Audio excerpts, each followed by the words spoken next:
Kia ora and welcome to the Becoming Podcast. I am your host Jamie Brown and we have Alex Newman with us today. Alex, hi, welcome. Thank you. Good to have you here. A quick shout out to the Hotel Boutique Leonardo for allowing us to do the shoot, to do the video here, so thank you very much. Alex, you've got a wonderful story to share with everybody, very in-depth, very much full of feeling and emotion. I don't think I can say much more. I'll leave it for you. Okay, well, I just thought that as I am promoting my work with the menopause and the perimenopause, I thought it was only fitting really that I should share my own personal story and just so that people are really aware of why and how I came to be so interested and passionate about helping other women with their hormonal health. I'm going to try and keep it short, but it does last over a few years. So yeah, it kind of started really when I was working as the manager of drug and alcohol services in Bath and North East Somerset. A lot of my job was very stressful, going to meetings, etc., and I started to experience, I didn't know there were hot flushes at the time, but hot flushes. So I'd get into a meeting and I'd get incredibly hot and, need windows open and stuff, and it's actually really very uncomfortable trying to remember what you need to say and be present in a meeting when you're really, really hot. I was also not sleeping very well, starting to get anxious, which is something that I've never been, always been a pretty confident person, and just generally feeling pretty dreadful most of the time. Waking up in the morning with just a sense of dread about trying to get through the day. I had 2 teenagers at home as well, and a house to run and a relationship and all the other things that most people have got going on in their lives. I was about 44, 45 at the time when these symptoms started to occur. I had absolutely no idea whatsoever that they were linked to the menopause or perimenopause. In fact, I used to joke with the lady I used to share an office with that we were in the menopause, but actually not really even realising that we really were. So after a while of these symptoms just coming and going a lot of the time, I just put them down to my lifestyle stress, basically. So my life was pretty hard at the time. And at that point in time, my husband then was offered a job in New Zealand. And I jumped at the chance because I've been working at the same place and with drugs and alcohol for coming up to 15 years. And I felt like I was pretty burnt out, to be honest. So we decided to go. We went over to New Zealand, packed everything up, went over to New Zealand. And it was planned that I was going to take 6 months off work just to be able to de-stress. And so I was very excited about that. Never had a 6-month break off work before. My children were grown up and I felt like I was going to get some time to myself. One of the things that happened when we got to New Zealand was I had to find a new GP. So I went along to the local medical centre, spoke to the GP. One of the things she asked me about was obviously what medication I was on. I told her that I was on the contraceptive pill. She told me that I was way too old to be taking the pill. It was far too dangerous and I need to stop taking it straight away. Little did I know that contraceptive pill was giving me a small amount of hormone, which was basically keeping me just about ticking over with my hormonal health. As soon as I stopped taking the contraceptive pill, I had a huge hormonal crash. I didn't know that's what it was at the time, but my symptoms came on so fast, it was frightening. I experienced intense itching all over my body, burning, my hair started falling out, I felt very anxious and depressed. I couldn't sleep. Some nights I'd be awake all night, literally all night. I was getting tingling in my fingers and my toes. Again, I was getting the hot flashes, but then I was starting to get really serious night sweats. Sometimes I would wake up so completely bathed in sweat, and sometimes that would happen twice in a night. I just didn't know what was happening to me. I was scared, actually. I was really fearful. I thought that there was something very, very wrong with me. I was in a new country with no support, no friends, no family. Felt very, very isolated. And so kept going back to see my GP, who was a woman. She was herself in her early 40s. I didn't only see her, I saw other GPs in the practice, but at no point did I even think that it was anything to do with my hormones or perimenopause. I had blood test after blood test after blood test. I started taking vitamins, anything that I could do. Nothing was changing, nothing was getting better. And then I started just to have really hideously heavy periods to the point where I couldn't leave the house. At that point, I just had enough. I really had enough, and I was very, very stressed. I was finding it difficult to go to work. Luckily, I was working from home a lot of the time, so I didn't actually have to get up and get dressed and drive and go to the office. Sometimes I did. Yeah. I had a lot of driving in my job, so that was quite difficult. And then one day I went to see the nurse, and I said, "You've got to put me back on the pill because it's the only thing that I think is going to help." And at that point she said, "Actually, I don't know what to do with you anymore. I really don't understand what's going on. I'm going to send you to see an endocrine doctor." An endocrine doctor is somebody who obviously deals with hormones, mainly infertility in women. So women who can't get pregnant or having problems holding on to pregnancies, etc. Yeah. I went to see her. She listened to me. She sent me for a scan and came back that I had a condition called adenomyosis. I always find it a struggle to say that word. Yeah. Which is where your womb lining basically just builds up and builds up and builds up. That was one of the reasons why I was having such heavy periods, but she didn't want to give me any hormones until I'd had that situation sorted out.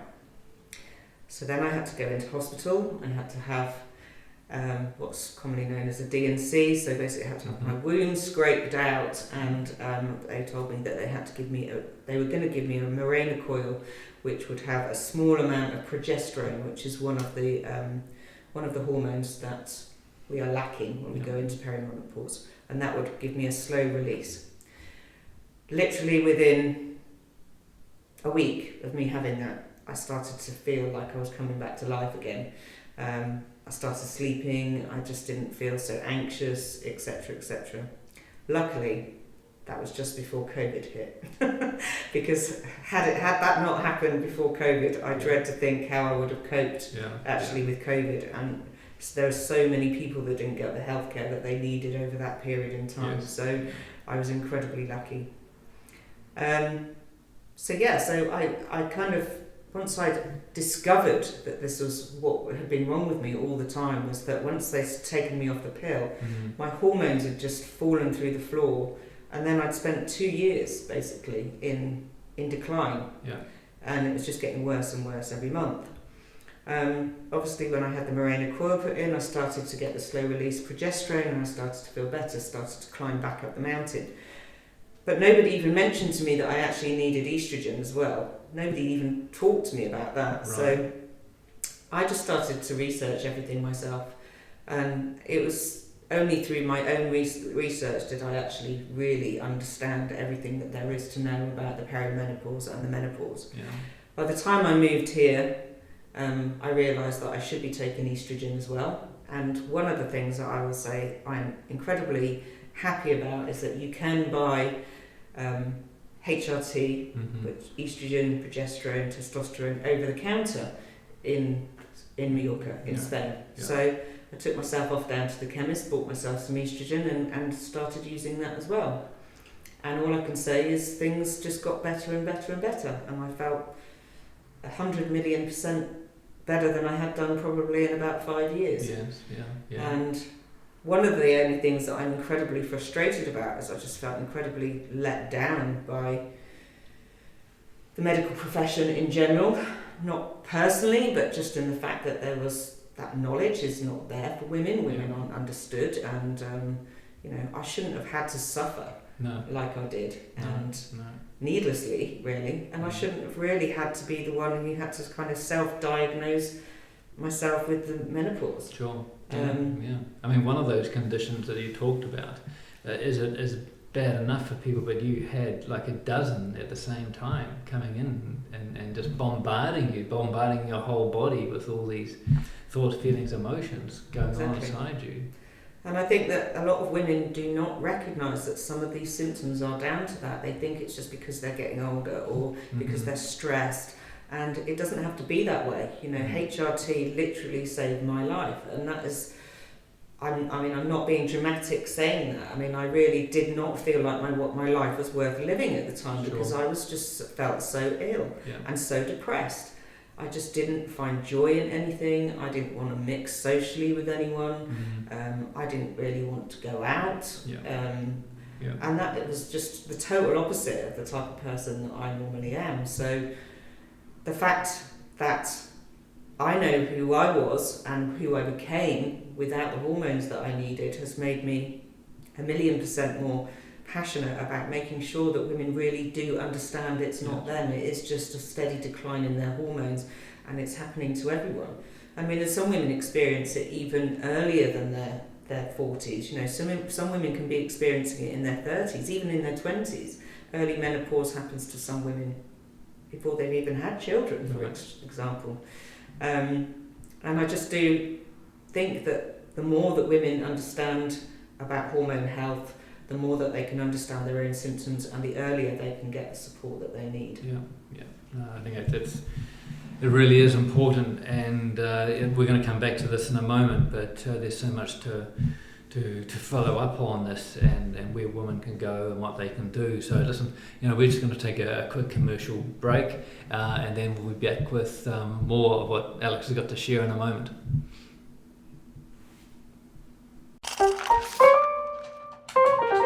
Should I be selling right now? I gotta get a bigger place. What's my house worth? What do you think? What's my house really worth? Do we need to renovate? That's pretty. How do I buy a house? What if I don't have time to see it in person? What is going on with this housing market? Don't worry. I can take the guesswork out of it.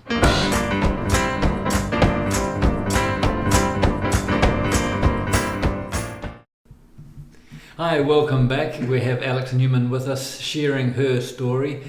If you've seen the first half there, you've heard the information that she is sharing, and we were talking just off air there about how the information is just not there and why. And I think, Alex, now you want to talk on HRT and a bit more on your story.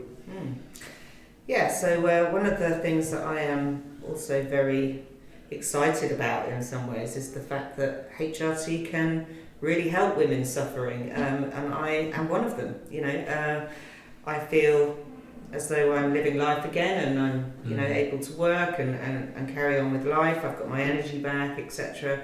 And I know that wouldn't have been possible without being on HRT. So for those who don't really understand what the term HRT means, is that it's basically hormone replacement therapy.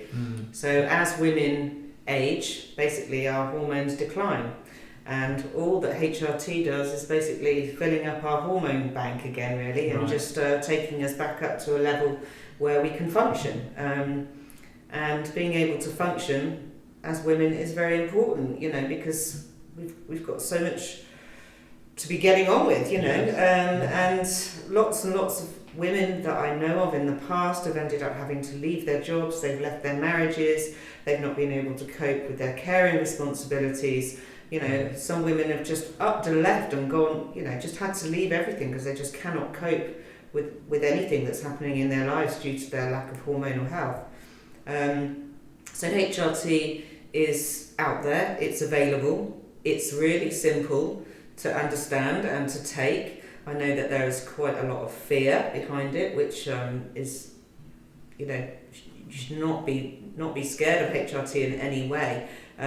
Obviously everyone is different, and it's a huge personal choice what anyone decides to take. But I'm a great advocate for HRT. I obviously have progesterone in my Mirena coil that is on a slow release. I use estrogen in a gel form, which is just transdermal, which means that it just soaks into the skin means that it bypasses the liver, so there's no problems with that. And I also use a small amount of testosterone in the same way transdermally that goes through the skin. So basically I have just gradually built my hormone levels up, and I feel like I'm just about on a really nice even keel with everything now. And I'm feeling pretty good. And I just like to give other women the confidence really to be able to know that you can basically be diagnosed with perimenopausal symptoms just by your symptoms. You know, you don't need to go and have a blood test, because blood tests in most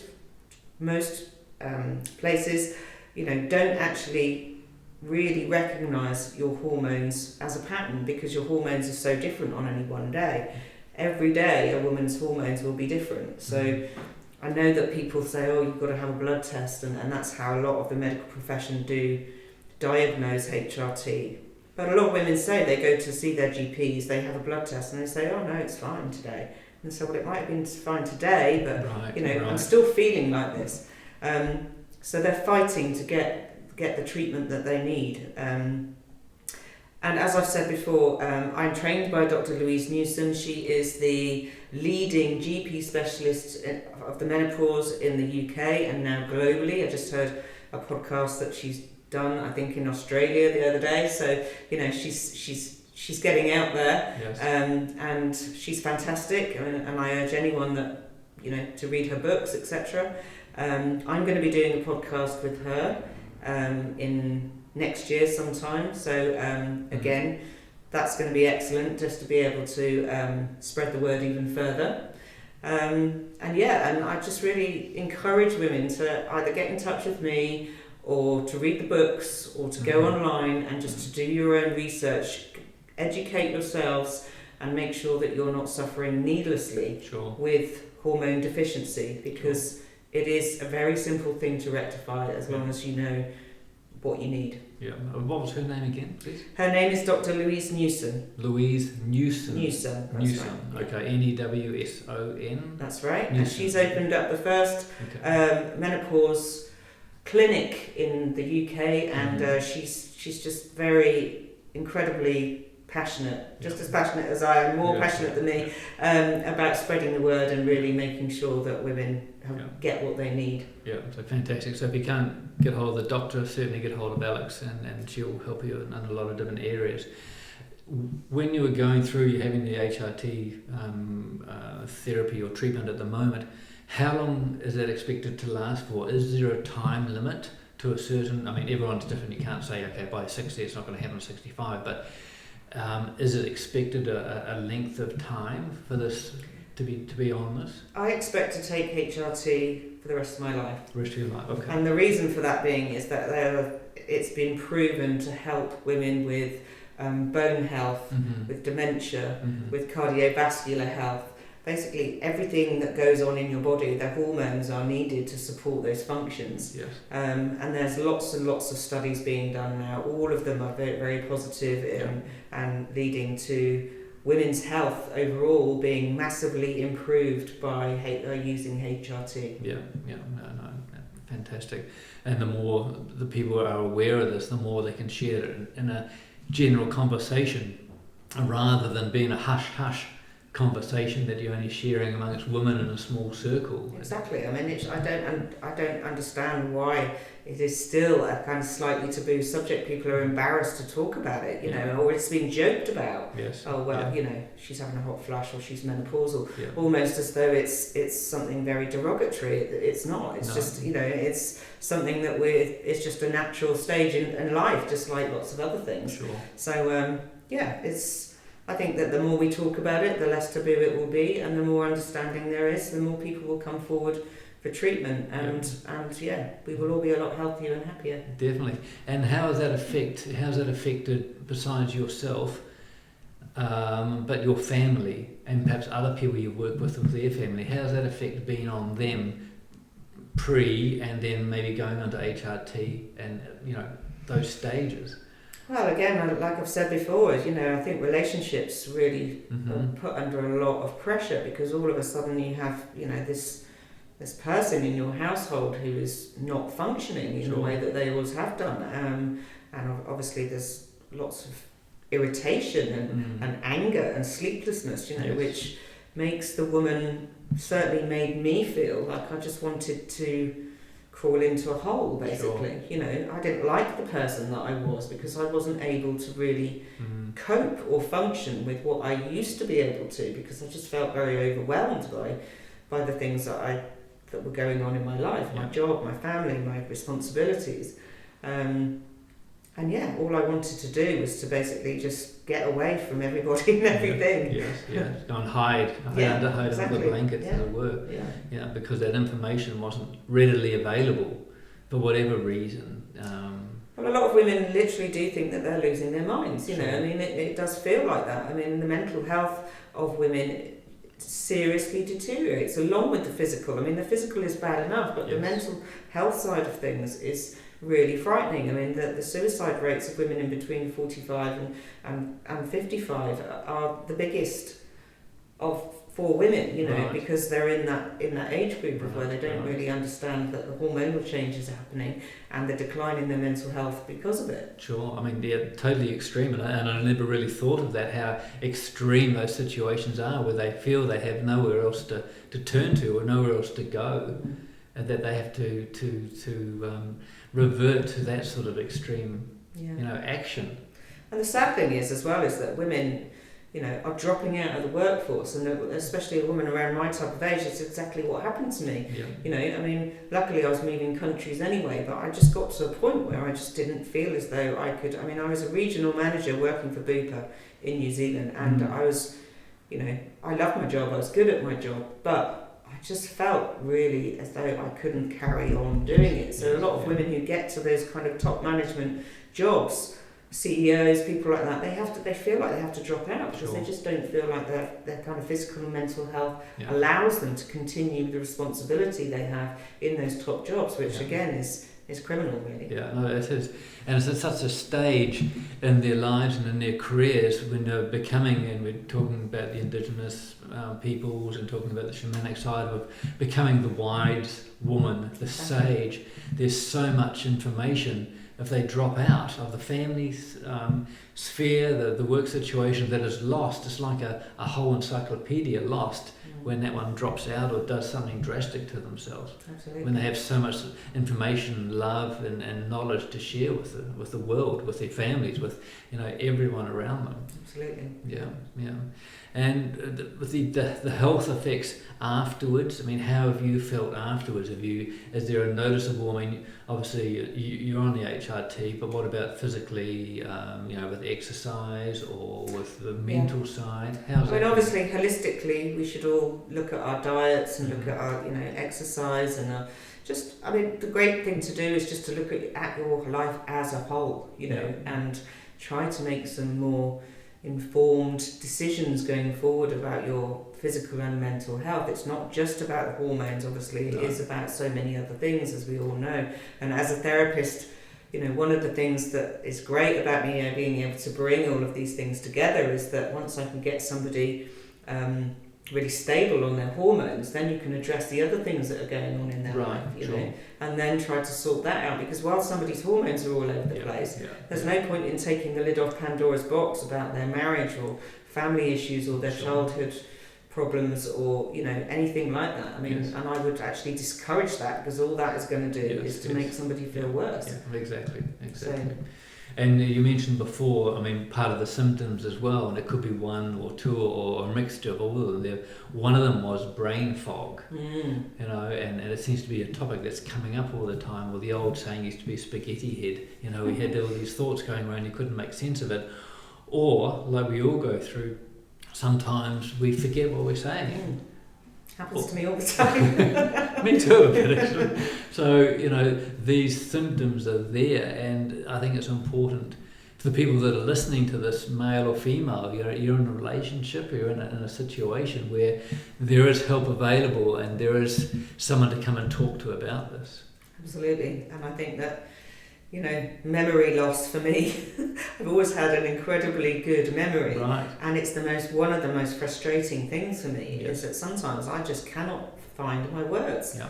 They're in there, but they just will not come out. Sure. And it's just, and even though everything else is going really, really well, I can still be sat here talking to you and still just Yes. cannot think of a word. Yeah. It's very frustrating. I mean, there's a huge list of like at least 40 symptoms on the list of perimenopausal symptoms. Yeah. For me, I could literally tick off every single one. Yeah. I think I had a particularly bad time. Sure. So what happened to me won't happen to everyone, Mhm. but I just want people to listen to my story and Yes. recognise maybe parts of it, Yeah. or even just look at the list of symptoms online. If you do feel that you're experiencing any of that, please feel free to get in contact, to come and talk to me, Yes. and I can hopefully point you in the right direction. Yeah, no, definitely. Thank you. Thank you for sharing this, because there's definitely a total need for this, and a lot of us don't understand or haven't understood or realise the situations that's going on in our families, and it's a broader family. It's also our friends of the family in that as well, and we need to address these issues. And with Alex sharing this wonderful story, and it's like hell on earth, the symptoms, the things that you went through, but you've come to this stage and where you are now, which is wonderful. Yeah, exactly. I mean, I think I described it when I first got in touch with Dr. Louise Newson as a living hell, Yes. and that's really sounds very dramatic, but that's actually how it felt. But Sure. I'd like to just end on a really positive, because Yeah. everything's Yeah. great Yeah. now. Yeah. I'm in lovely sunny Mallorca talking Yes. to you, and Yeah. everything's going well. But I will say to you that there is no way that I would be sat here now if it wasn't for the fact that I had done the research, done the work, found HRT, and I've now been stable on HRT for 3 years. Yeah, fantastic. Well done. Well done. Thanks. So please listen, share the story, share this video, get the message out there, and it's just an amazing story. It's amazing how Alex has come through it and been lucky enough to do that. And there's a lot out there that wouldn't have, having these troubles. So please share this and get this information out there. I'm sort of looking for the right words, but it's just such a in-depth feeling, in-depth story about what's going on with so many women out there at the moment in this world. It's changing rapidly. So yeah, thank you very much for coming in. That's Pleasure, wonderful. thank you. So yeah, please like, subscribe, share. A big thank you to Hotel Boutique Leonardo for letting us use your rooms, and thank you for watching and sharing in the story, and look forward to catching up with you soon.